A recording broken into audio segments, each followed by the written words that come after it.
Hello, hello, je suis ravie de vous retrouver pour cette guidance Oracle Astro des Verseaux et Ascendant Verseau pour le mois de mars 2025. Vous venez de terminer votre période, c'est-à-dire que vous avez redémarré un nouveau cycle. En fait, c'est votre premier de l'an pour vous. Donc, c'était votre anniversaire et là, aujourd'hui, c'est la saison du poisson. Il s'installe directement dans la deuxième maison puisque la première maison est remplie de vos planètes et entre autres de Pluton. Pluton s'est installé dans votre maison 1, dans votre signe, et en fait il amène une transformation profonde de votre manière de fonctionner, de votre vision des choses, une transformation qui amène certainement en sagesse, ça c'est sûr. Vous êtes dans une période où vous allez vouloir vous libérer de tout ce qui entrave votre liberté. Vous aurez envie d'encore plus de liberté. Vous allez dénouer certaines choses. Alors attention, Pluton a tendance à créer des situations dramatiques pour vous obliger à vous libérer si vous ne le faites pas de votre propre chef. Alors pour le moment, Pluton est entre 2 et 3 degrés, donc il touche les premiers décans et les tout premiers Verseaux, c'est-à-dire ceux qui sont nés le 21, alors ce mois-ci c'était le 20, 21, 20, 21, 22, 23 janvier, ça ne touche pas les autres décans. D'accord? Surtout ceux de janvier vont le ressentir, mais plus particulièrement les tout débuts. Hein, ils vont sentir cette poussée vers la transformation. Alors, les planètes en poisson. Le poisson a commencé le 19 février, donc au moment où il a quitté votre signe, et il ira jusqu'au 20 mars. Positionné dans votre maison 2, c'est une période intéressante parce que le poisson est un signe plutôt chanceux, d'évolution spirituelle, et c'est vrai qu'il va vous amener une période d'abondance d'ordre financier. Vous allez avoir peut-être une philosophie différente avec l'argent et peut-être avec votre patrimoine. Il y a une notion quand même sur le poisson de don de soi, de, comment dirais-je, de communauté. Peut-être que sur un bien immobilier ou sur des projets immobiliers, ça sera quelque chose d'important. On est plutôt peut-être sur la famille, sur quelque chose comme ça. Le poisson amène quand même des coups de chance, des opportunités qui vont vous aider au niveau financier. Mercure est dans le signe du poisson, donc dans cette maison 2 jusqu'au 3 mars, et ensuite il passe en bélier. Donc jusqu'au 3 mars, vous êtes effectivement dans une période où vous êtes focus sur tout ce qui est financier et sur tout ce qui est immobilier. Donc vous pourriez être en phase d'achat, de vente. C'est un bon moment pour faire une vente immobilière, par exemple, ou un achat immobilier, bien entendu. En tout cas, cette maison 2 qui est remplie concerne vos finances et tout ce qui est patrimoine, tout ce qui est immobilier, achat, vente.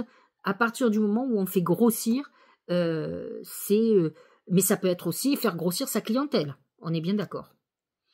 Nous avons Mercure quand même, ce qui va être intéressant, qui va revenir dans votre maison 2 à la fin du mois, le 31 mars. Alors bien sûr, il va continuer à rétrograder au mois d'avril, donc à continuer à être dans cette maison. Il touchera particulièrement au 31 mars uniquement les Verseaux de la fin, c'est-à-dire ceux qui sont presque poissons.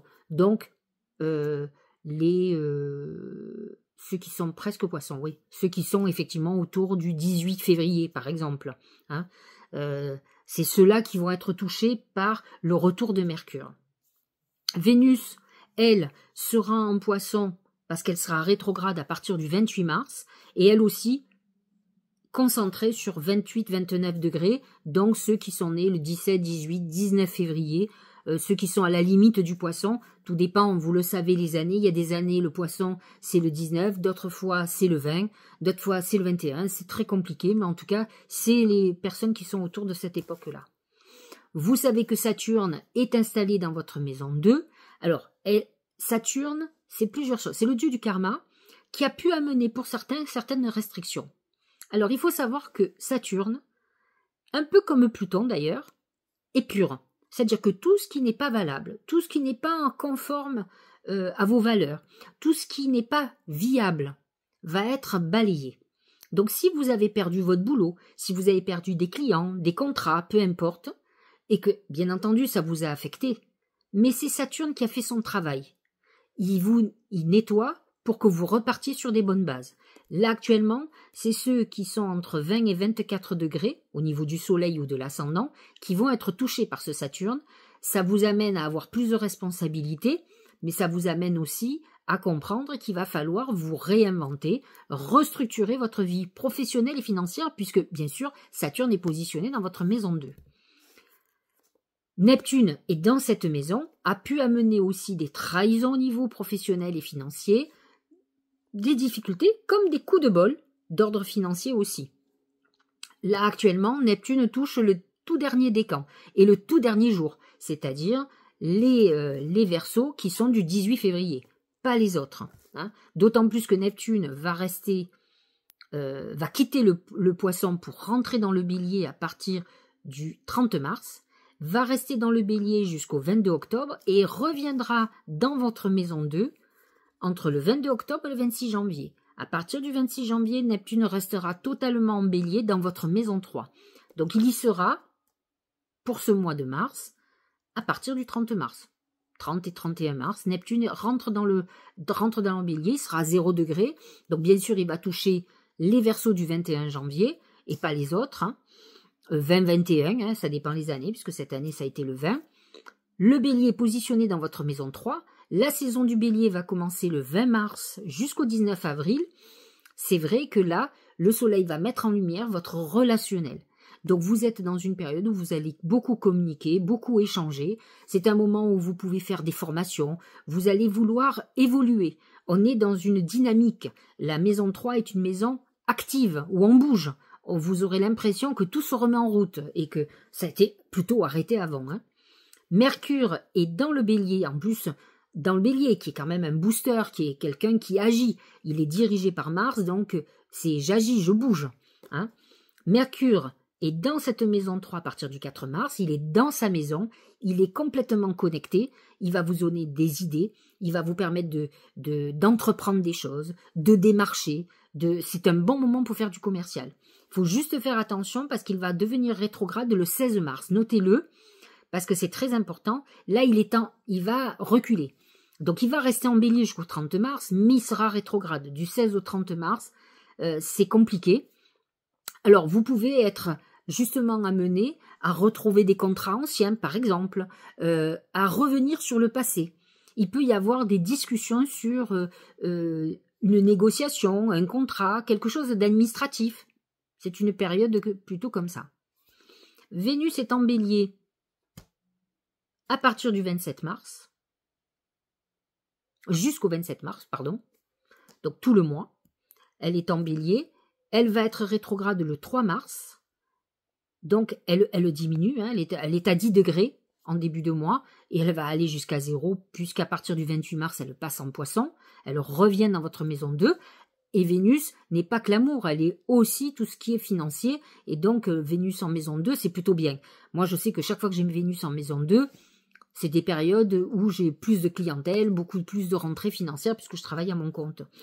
Donc Vénus en maison 3 va vous permettre, alors ce qui est intéressant dans la Vénus en maison 3, c'est qu'en fait, vous allez avoir un certain charme qui va peut-être séduire. Alors c'est peut-être le moment d'aller voir votre banquier. Vous voyez, quand on a Vénus en maison 3, vous l'avez tout le mois jusqu'au 27 mars.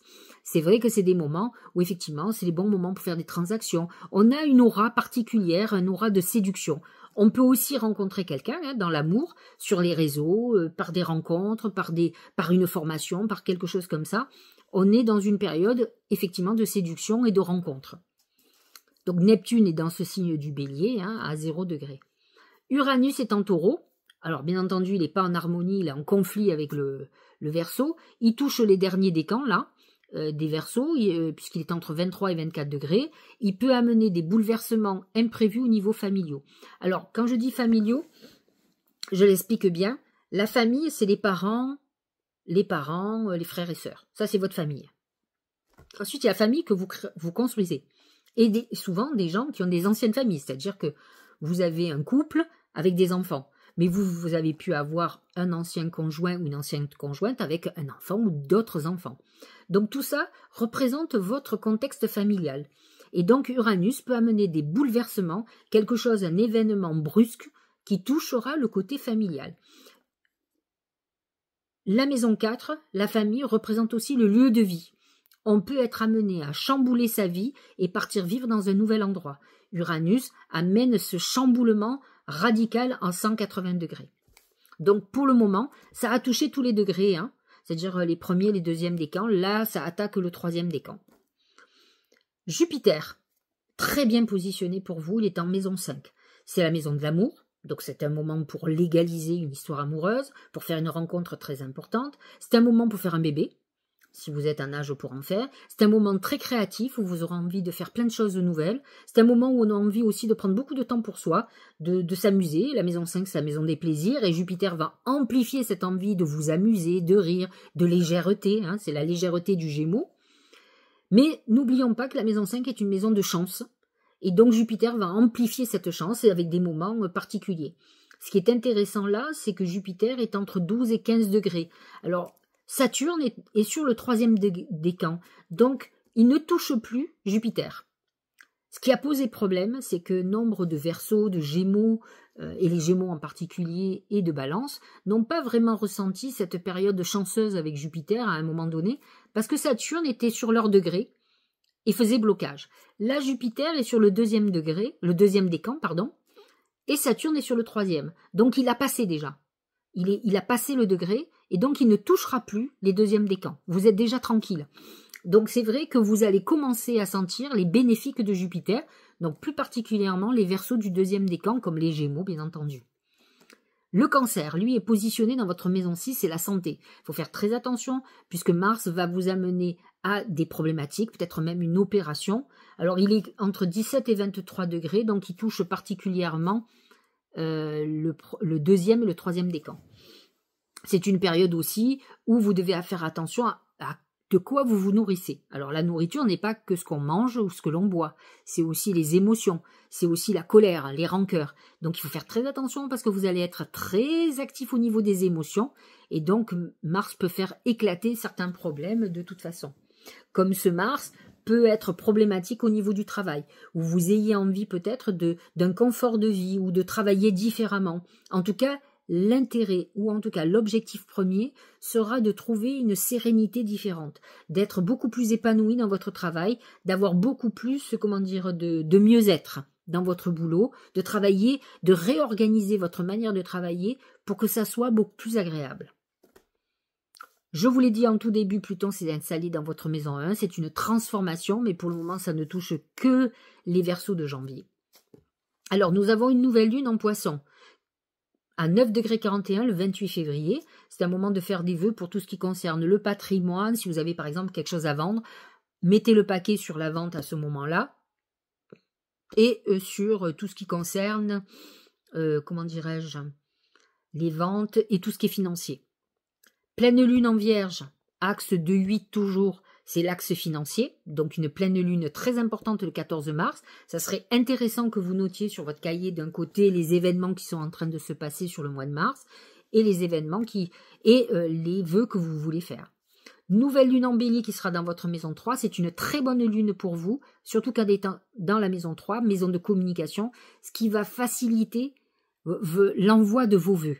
C'est-à-dire que quand on est le signe, la lune est dans notre maison 3, et c'est le cas pour vous, pour les Verseaux, il y a une connexion avec l'univers encore plus fluide. C'est-à-dire qu'on arrive à se mettre aux vibrations de nos guides beaucoup plus facilement, puisque la maison 3, c'est la communication, la maison de Mercure, de Mercure et du Gémeaux, et Mercure, c'est le messager des dieux. Donc, il est très important de faire des vœux quand la nouvelle lune est dans notre maison 3. Et ça sera le cas pour vous le 29 mars. Et en plus, c'est une éclipse solaire, donc quelque chose qui est amplifié pour vous. Voilà qui est dit. Alors, immédiatement, nous allons parler des oracles et voir s'ils sont en harmonie avec le ciel, et on va faire la corrélation. Le premier oracle, c'est l'ambiance générale, et regardez, vous allez être gâtés, c'est le trésor. C'est l'abondance. C'est vrai que avec l'abondance de planètes en Poisson dans votre maison 2, vous êtes dans une période d'argent. C'est ce qu'on vous dit. Vous allez avoir de très bons événements, des bénédictions comme on dit, et de l'argent qui rentre. Donc vous allez être très heureux ce mois de mars, surtout ceux qui travaillent à leur compte, ceux qui attendent un peu que les choses se dénouent parce que ça n'a pas été facile. Rassurez-vous, bientôt Uranus va quitter le Taureau, qui était en désharmonie avec vous. Il va rentrer en Gémeaux, donc ça sera très très bon pour vous, très harmonieux. Donc Pluton amène toutes les transformations qu'il faut. On ne va pas dire que vous soyez les moins mal lotis, mais c'est vrai que vous avez pu avoir des épreuves qui ont été très lourdes. Au niveau professionnel et financier, c'est quand même le brouillard. Alors malgré que je viens de vous dire que vous allez rentrer de l'argent, ça peut être une période de confusion. Ça peut être une période où vous ne savez pas vraiment où vous allez aller, ou ce que vous voudriez faire. Le brouillard va amener des doutes, des inquiétudes. Il faut que vous fassiez un travail là-dessus parce que ça amènera rien de bon. Pour faire la loi d'attraction, il faut avoir confiance à l'univers. L'univers ne vous abandonne jamais, vous vous retrouvez jamais dans des situations complexes. Au contraire, il vous amène des revirements de situation ou des événements que vous n'imaginiez pas. Au niveau de l'amour, c'est l'aigle. L'aigle représente l'ascension, donc une période de sentiments beaucoup plus importants, une période de plénitude. C'est un moment aussi très spirituel où on évolue beaucoup. Alors, effectivement, Jupiter est en maison 5, donc il amplifie l'amour et les sentiments, mais vous êtes aussi dans une période où vous allez planer, vous serez très heureux, on est dans une bonne phase. Au niveau santé, c'est l'homme. L'homme représente au niveau des énergies, alors quand on tire l'homme, c'est deux choses. Au niveau des énergies, c'est Mars, et c'est ce que je vous disais tout à l'heure, Mars en plus est en maison 6, en Cancer, et on vous dit attention, il va y avoir une problématique au niveau des énergies. Alors, c'est lié à la bouffe, c'est lié aux émotions que l'on prend, c'est au niveau des ruminations qu'on peut avoir, ça va créer des maux. Ça, c'est la première chose. Et la deuxième chose, vous pouvez être inquiète pour un homme, que ce soit votre père, votre mari, votre grand-père, votre patron, votre meilleur ami, votre frère. Il y a des inquiétudes au niveau santé pour une personne proche qui est un homme. Ça peut être un fils, si c'est un adulte. J'ai demandé à mes guides comment la chance allait se manifester et il sort le palmier. Le palmier, alors quand on a créé l'oracle, on a mis le palmier, mais c'est l'arbre. L'arbre, ça représente votre vie, votre épanouissement, vos projets. C'est l'arbre de vie de toute façon. Et c'est vrai que vous êtes dans une période de chance, c'est-à-dire qu'en fait, peut-être que pour vous, la chance, c'est une chose et vous ne voyez pas que votre nouvelle vie est en train de se construire. Alors ça peut être compliqué. Mais il y a quelque chose qui est en route. Finalement, vous êtes dans une période de chance, alors avec des phases de malchance. Mais c'est fondamental, on s'en fout, les phases de malchance, c'est le passé qu'il faut régler. C'est tout ce qui est en train de se régler. Mais la période de chance, c'est que vous avez déjà un pied dans votre avenir, qui est guidé, où vous deviez aller. Ce qui reste, qui est problématique, c'est les épurations qu'il faut terminer. Et on a l'impression que c'est de la malchance, mais non. C'est tout ce qui nous tenait un peu comme un fil à la patte, qui doit se dénouer, qui doit se détruire, que vous devez détruire. Donc, c'est ça qu'il faut que vous voyez. Mais en tout cas, vous êtes dans une nouvelle époque de vie qui est déjà en route. Certains, non. Vous allez commencer à vivre des choses, entre guillemets, un peu dramatiques. Mais c'est parce qu'il faut dénouer, il faut tuer, il faut laisser le passé au passé. Il faut se débarrasser de ce qui est mort, de ce qui ne fonctionne plus. Vous allez vers une nouvelle vie. Nous allons voir ce que dit le Tao. La retraite. Départ à point nommé, lâcher prise, repli, réévaluation, retrait, conseil de s'en aller sans la moindre hésitation. C'est une période effectivement où on fait des remises en question. Pluton dans votre maison 1 peut vous amener à beaucoup de réflexion. Pluton, vous savez, c'est les enfers. Et ça veut dire qu'on peut aller profondément pour la réflexion. Parce qu'on a besoin d'évoluer comme l'aigle, de s'envoler. Mais pour ça, on est obligé de faire du retrait, de comprendre. C'est pas toujours simple. On a nos interprétations qui sont pas toujours les bonnes. Donc c'est pas évident de prendre du recul sur soi-même. Souvent, il faut demander de l'aide aux autres qui ont une vision beaucoup plus juste et objective. Premier oracle d'intuition, très très bon. La loi d'attraction. Vous attirez à vous tout ce qui vous arrive dans la vie. Avec lucidité, voyez la puissance de cette force. Ce que comprennent pas certaines personnes, pas que les Verseaux d'ailleurs, c'est qu'en fait, par exemple, on ne se rend pas toujours compte de la manière dont on parle à quelqu'un. Et donc des fois, on ne comprend pas pourquoi l'autre nous agresse. Mais en fait, peut-être que l'autre vous agresse parce qu'il s'est senti agressé aussi. Donc, à vous de remettre en question certains. Alors, c'est le plus bel exemple que je puisse vous donner, mais ça peut être sur multiples choses, ce qu'on attire à soi. Mais c'est vrai que dans la parole, après, c'est à vous à choisir. Moi, il m'est arrivé d'être agressée par une cliente qui était non seulement en retard et qui me disait pourriez un peu vous presser? J'ai pris sur moi pour pas la foutre dehors.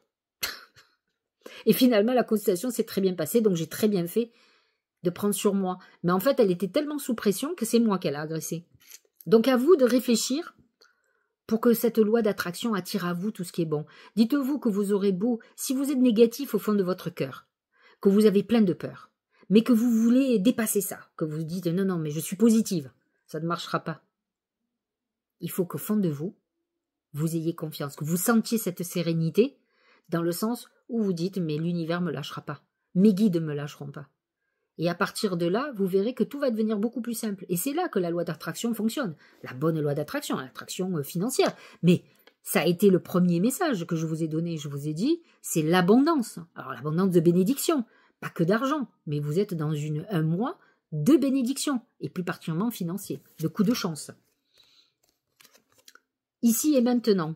L'intensité du moment présent vous plonge dans une profonde paix, une merveilleuse créativité. C'est ce que je vous disais. À partir du moment où vous allez vous apaiser, cette loi d'attraction va s'activer, mais après vous avez des très bonnes idées, vous êtes créatif, tout fonctionne bien. C'est tellement fluide. Vous attirez des gens sympathiques, des gens qui vont vous tendre la main, des portes qui vont s'ouvrir toutes seules. Tout devient très simple. Donc à vous de changer votre mode de fonctionnement. Médecine. La médecine du cœur, celle de l'amour, est une médecine universelle. Donne-lui vie en intégrant 3 gestes ou 3 actions dans ton quotidien qui viendront équilibrer l'énergie, la vitalité et la puissance de ton cœur. C'est un peu Mars en maison 6, voyez, en cancer, qui représente la guérison. Vous êtes dans une période de guérison où il va falloir que vous arriviez à sortir les rancœurs, les ruminations, les inquiétudes, les doutes. Alors les doutes, ça tue, hein. Donc il faut que vous arriviez à vous ouvrir un petit peu plus pour que tout fonctionne mieux. Il faut que votre cœur s'apaise. Vous êtes dans une bonne période et il n'y a pas de raison. Dernier oracle, c'est le message des anges. C'est entraînez-vous. Grâce à une pratique quotidienne, vous pouvez parfaire vos compétences et vos dons tout en gagnant en assurance. En fait, c'est vrai que vous devriez vous organiser, vous écrire ou vous dire, vous vous enregistrez par exemple, un mantra très positif, pas 15, hein, 1. Et vous vous programmez de vous faire appeler par votre portable 3 fois par jour. Et vous le dites, et vous faites ça 21 jours. Et vous voyez ce qui se passe. Vous pouvez dire par exemple, je suis en paix, je suis connecté avec l'univers et je lui fais confiance. Il va m'apporter l'abondance de bénédictions dans ma vie. Vous vous enregistrez ça avec votre voix et vous vous mettez une sonnerie et 3 fois par jour, vous l'écoutez, vous le redites et vous faites ça. Ça prend quoi? 2-3 secondes. Et vous allez voir 3 semaines après ce que ça va donner. Allez, on fait un test, vous me laisserez un message. Ami Verseau, vous mettrez un petit mot, dire voilà, moi je le fais et on verra dans 3 semaines si en 3 semaines tout ce qui s'est passé de positif pour vous, parce que le but c'est qu'il vous apporte des choses bénéfiques. C'est pour ça que je dis abondance de bénédictions, bien entendu, pas d'emmerde. Bon, j'espère que cette guidance vous aura éclairé, amis Verseau et ascendant Verseau, et j'en connais beaucoup, j'en ai beaucoup, que j'aime beaucoup. Ah, ça fait beaucoup, hein. Si vous avez aimé cette vidéo, likez-la, faites un petit mot, partagez-la à des personnes qui sont comme vous, Verseau ou ascendant Verseau, à qui j'espère que ça parlera et que vous pensez à qui que ça aidera à avancer. Et puis, je vous dis à très bientôt, je vous embrasse.